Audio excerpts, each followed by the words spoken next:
Embedding cultural communications. Language and culture carry a community's traditions, values, norms, and world outlook, which means engaging communities requires being respectful of different cultural practices. MDH recognizes this and worked with partners to adapt information in culturally and linguistically appropriate ways so that messaging and resources would not only reach the community, but also resonate with the community.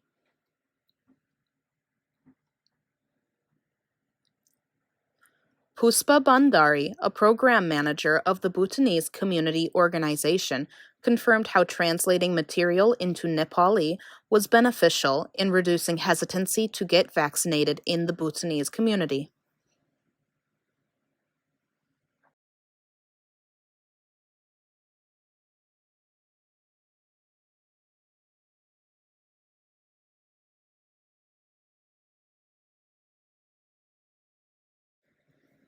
This innovation was from the community engagement efforts of the Cultural, Faith, and Disability Communities Branch, CFD, in intentionally partnering with diverse communities during the COVID-19 pandemic, said Dan Tam Phan Huang, the supervisor of the new cultural communications team.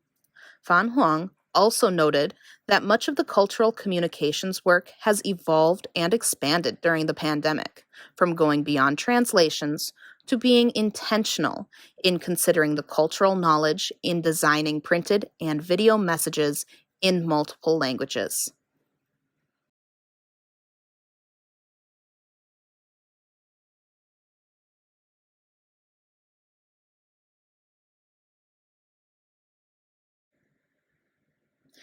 The Cultural Communications Team was developed using lessons learned from working with communities during COVID-19 and was formally integrated into the Communications Office at MDH in 2022.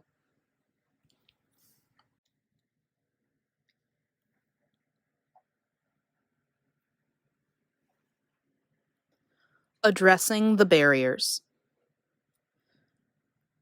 The Cultural Communications Team is made up of staff who are from the communities they are working to serve. They know the language, culture, and traditions intimately, which gives them the ability to provide a cultural lens on communication materials beyond translation.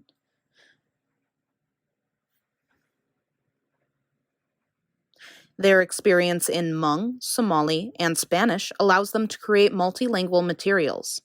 This current structure and multifaceted cultural communications work addresses the previous challenges faced solely relying on contracted translators to assist in production timely resources for the community. The translation and review process with external agencies was slower and struggled to keep up with the evolving COVID-19 information and community demand for updated information. It could take several weeks to get feedback from external translation vendors and circle it back to the community, said Duzong Yang, the COVID-19 Asian Pacific Islander Community Liaison Lead in the CFD branch. Having an in-house team fully dedicated to this work has been beneficial to both MDH and the communities it serves. The quality of work has greatly improved and is meeting the ever-changing needs from the pandemic. Filling in the gaps.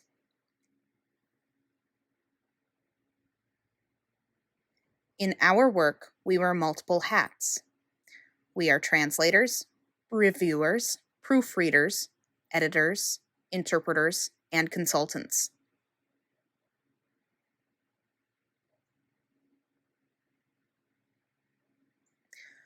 We are the voice and image of the communities we reside in.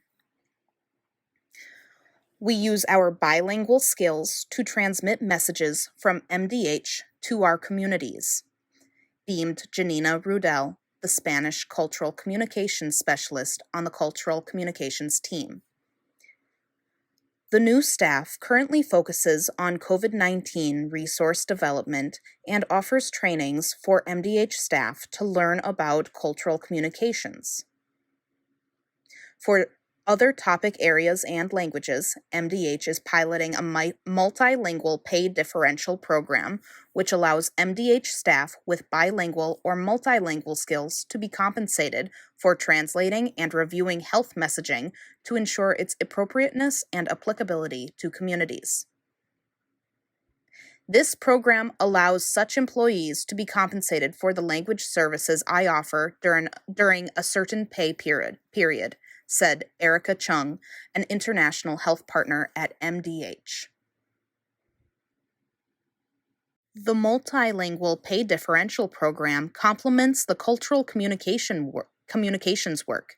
It is cost-effective and timely in addressing the challenges of solely relying on outsourced translation services, says Fan Huang. Beyond COVID-19. Although it was created out of the COVID-19 pandemic, the work of the Cultural Communications team is recognized as having great promise for other parts of the department as well. That is why the 2023 budget plan put forward by Governor Tim Walz and Lieutenant Governor Peggy Flanagan includes funding for the team to expand its work beyond COVID-19 and become a part of the department's ongoing public health infrastructure.